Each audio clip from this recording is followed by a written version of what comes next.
বটতলা মহাশ্মশানের সৎকারের কাজ সেখানে আগামী 7 দিন বন্ধ থাকবে বলে আগরতলা পুর নিগমের মেয়র দীপক মজুমদার জানিয়েছেন। বন্যা পরিস্থিতির কারণে বটতলা মহাশ্মশানের যে গ্যাস ও বৈদ্যুতিক চুল্লি রয়েছে তাতে ব্যাপক ক্ষতি হয়েছে এবং সেই কারণে তা সংস্কারের প্রয়োজন দেখা দিয়েছে এবং সম্পূর্ণরূপে সেখানে আগামী 7 দিন বটতলা মহাশ্মশানে মৃতদেহ সৎকারের কাজ বন্ধ থাকবে বলে মেয়র সাংবাদিক সম্মেলনে জানান। কিছুক্ষণ আগে মেয়র সাংবাদিক সম্মেলনে মিলিত হয়েছেন এবং তিনি বিস্তৃত জানিয়েছেন। আপনারা যে দৃশ্য দেখছেন সেটা হচ্ছে বটতলা মহাশ্মশানের যে বৈদ্যুতিক ও গ্যাস চুল্লি রয়েছে তার যে কমপ্লেক্স রয়েছে সেই কমপ্লেক্সের সামনের দৃশ্য আপনারা দেখছেন। সেখানে জল জমে আছে, তার পাশাপাশি খোলা আকাশের নিচে যে গ্যাস চুল্লিগুলো ছিল সেই গ্যাস চুল্লি কিংবা লাকড়ির যে চুল্লিগুলো ছিল সেগুলো জলের নিচে সেখানে রয়েছে। সে কারণে সেখানে তো মৃতদেহ সৎকার করা সম্ভবই হচ্ছে না। তার পাশাপাশি মেয়র সাংবাদিক সম্মেলনে জানিয়েছেন যে বৈদ্যুতিক ও গ্যাস চুল্লিগুলো সেখানে নষ্ট হয়ে গেছে।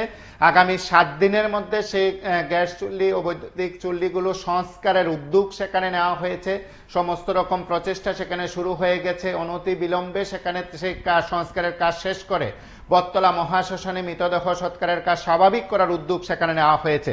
যতটুকু খবর, এই সময়ে বটতলা মহাশ্মশানে কোনো মৃতদেহ সৎকার করা হচ্ছে না।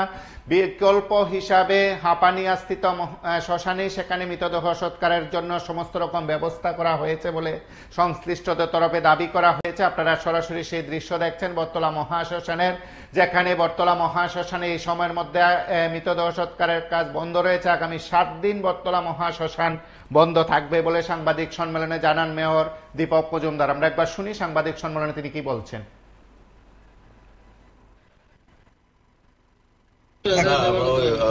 গ্যাসের যেটা আর যেটা বৈদ্যুতিক বন্ধ আছে, কারণ এটা জল ঢুকে গেছে সবটাতে। এটা সারাই করার কাছে 7 দিন আমরা সময় দিয়ে হয়তো আরো আগে করতে পারবো। তো চেষ্টা করবো সমস্ত পরিষেবাগুলি যাতে সুন্দরভাবে যেভাবে ছিল আগে বন্যার আগে সেগুলি যাতে দেওয়া যায়। লালকি ইউজ করতে পারবে, লালকি চুলা ইউজ করে এখানে টোটাল যে জল তো এখন আস্তে আস্তে জল নামছে, করতে পারবে। সবটাই এখন সাফাই করতে হবে, পরিষ্কার করতে হবে, কারণ এখানে গ্যাসের যেটা আর যেটা বৈদ্যুতিক বন্ধ আছে, কারণ এটা জল ঢুকে গেছে সবটাতে। এটা সারাই করার কাছে 7 দিন আমরা সময় দিয়ে হয়তো আরো আগে করতে পারবো। তো চেষ্টা করবো সমস্ত পরিষেবাগুলি যাতে সুন্দরভাবে যেভাবে ছিল আগে বন্যার আগে সেগুলি যাতে দেওয়া যায়। লালকি ইউজ করতে পারবে, লালকি চুলা ইউজ করে এখানে টোটাল যে জল তো এখন আস্তে আস্তে জল নামছে, করতে পারবে। সবটাই এখন সাফাই করতে হবে, পরিষ্কার করতে হবে, কারণ এখানে আপনারা শুনলেন সেখানে সাংবাদিক সম্মেলনে তিনি জানিয়েছেন যেখানে জল জমে গেছে তা সংস্কার করতে হবে এবং তা পরিষ্কার পরিচ্ছন্নতার কাজ তো অবশ্যই করতে হবে।